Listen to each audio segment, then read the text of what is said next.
শুভ দুপুর বন্ধুরা, দেখো এটা কি মাছ বলো তো? পাবদা মাছের সর্ষে পোস্ত দিয়ে করেছি ঝাল।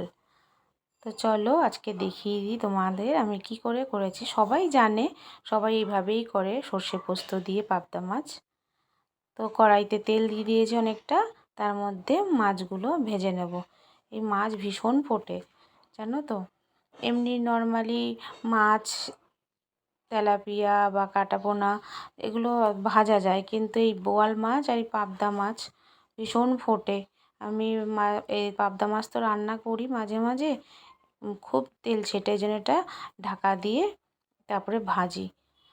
দেখো ভাজা হয়ে গেছে। আমি প্রথম কটা কড়া ভাজলাম, কারণ আমি হালকা মাছ ভাজা ভালো লাগে না আমার, তাই।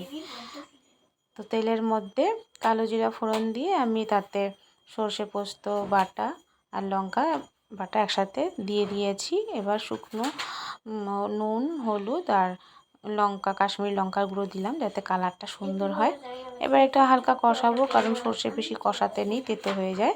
এটা একটু কষিয়ে নিলাম আর সামান্য একটু জল দিলাম যাতে কড়াইতে না লেগে যায়। দেখো মশলা আমার কষে গেছে, তেলও ছেড়ে দিয়েছে। এবার এর মধ্যে জল ঢেলে দেব। নুনটা স্বাদ মতন, পরিমাণ মতন তোমরা দেখে নেবে কতটা কীরকম লাগে। আমি দেখে নিয়েছি। দেখো পরিমাণ মতন জল দিয়ে দিলাম।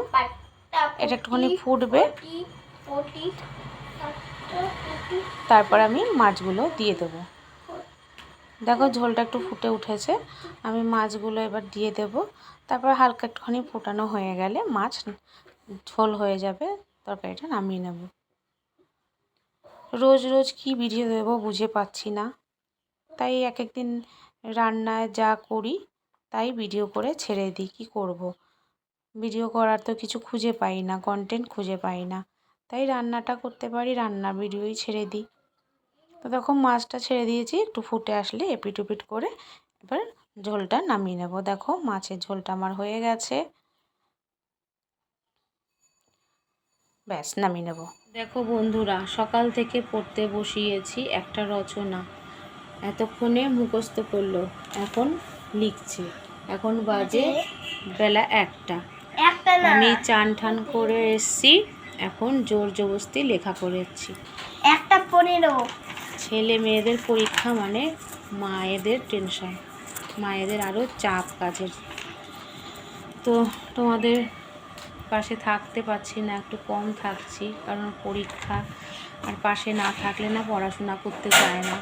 এটাকে শীষ কেমন বানিয়ে দিয়েছি আমি, ফাঁকিবাজ। এটাকে শীষ কেমন বানিয়ে দিয়েছি, পড়তেই চায় না, শীষ কেমন বানিয়ে দিয়েছি। পড়ানো হয়ে গেছে, এবার খেতে বসবো। আমি ভাত, লেবু, নুন নিয়ে নিয়েছি, আর আজকে যা যা রান্না করেছি দেখিয়ে দিচ্ছি। কলমি শাক ভাজা আর আলু কুমড়ো ভাজা, সাথে ডাল, উচ্ছে আর ডাঁটা দিয়ে, আর মাছটা তো তোমাদের দেখালামই রান্না করে। এই হচ্ছে আজকের মেনু। তো চটপট ভাত খেয়ে নিই। আজকের মতন টাটা, পরে আবার দেখা হচ্ছে। ভালো থাক।